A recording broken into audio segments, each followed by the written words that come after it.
I was hired to film a weekend wedding. It was the marriage of the younger sister. Here she is. And there's the middle sister. I can't. Their names. I'll get to their names. That's the middle one. I don't know who that guy is. A bunch of these people I really don't know. I'm just filming, but she was wonderful. Cathy.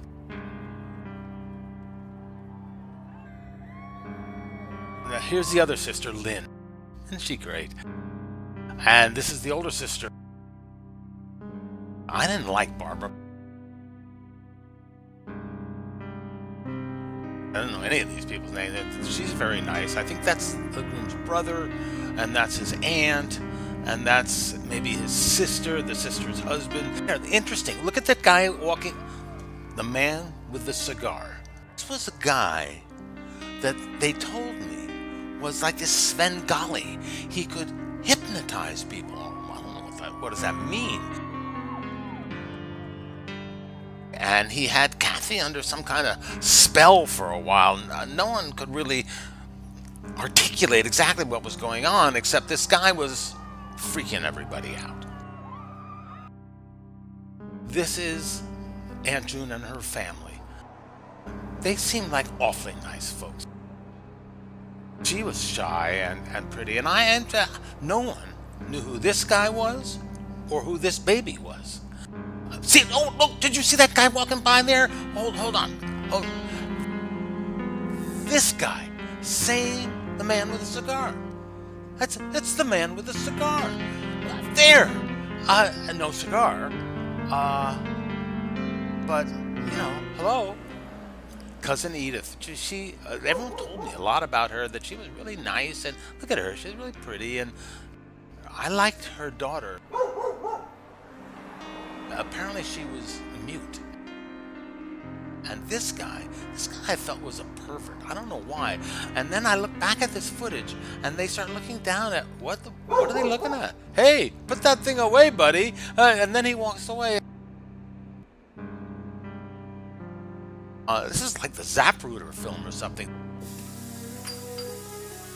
Then there's Samantha. She was the strangest guest. She would spend her time in the kitchen, had a really, really deep voice, and she was beautiful in a kind of masculine way, maybe. I don't know. She disappeared early in the party, never came back.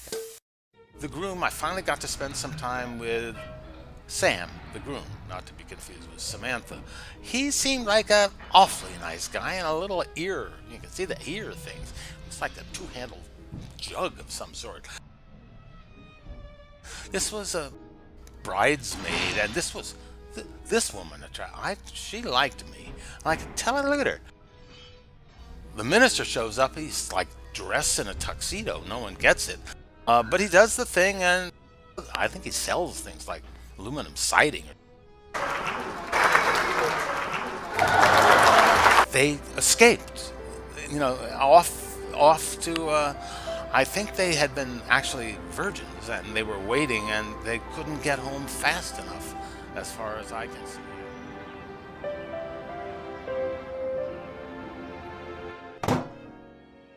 I doubled back, and here, I see a good thing when I see it, so I spent a little time with her, and got to be mid-afternoon, and just as I was about, the bad news came, and it was terrible.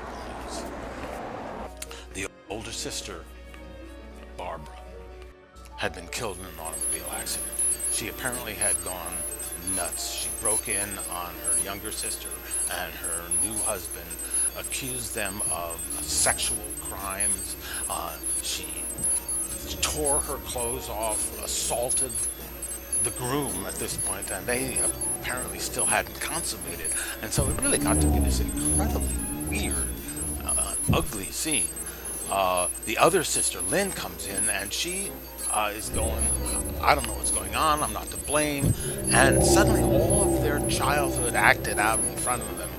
And unfortunately, Barbara was killed in this one-car automobile accident. But no, wait a minute. See that guy? The guy with the hat? The guy with the cigar? The same guy. This wasn't an accident. This this is some kind of plot. You know, at the funeral,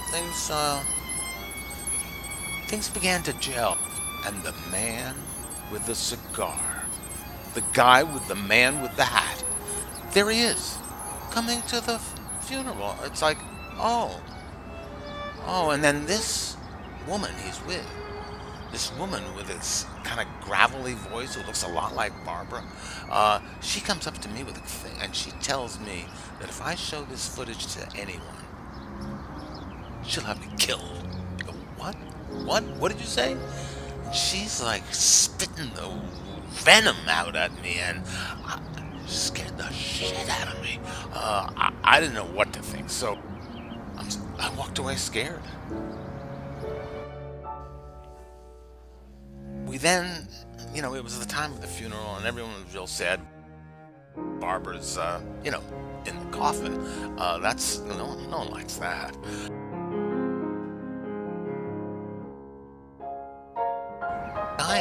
Some guy left in the car. The guy with the hat had sped away in that car. So I won't give up on it. I start tracking this guy down, and I end up finding him in Las Vegas. This is like 6 months later, he's judging the Miss Las Vegas shoe beauty competition.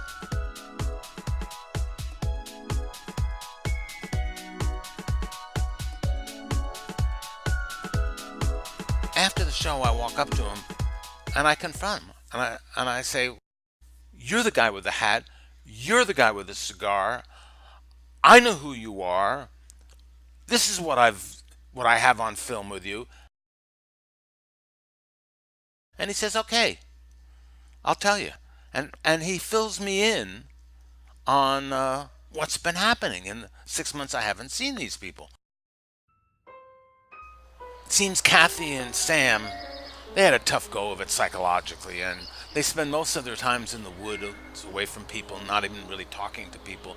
She's become an expert fisher person, and they fend for themselves. They're off the grid. Society wasn't kind to them, and they have 6 fish to show for it.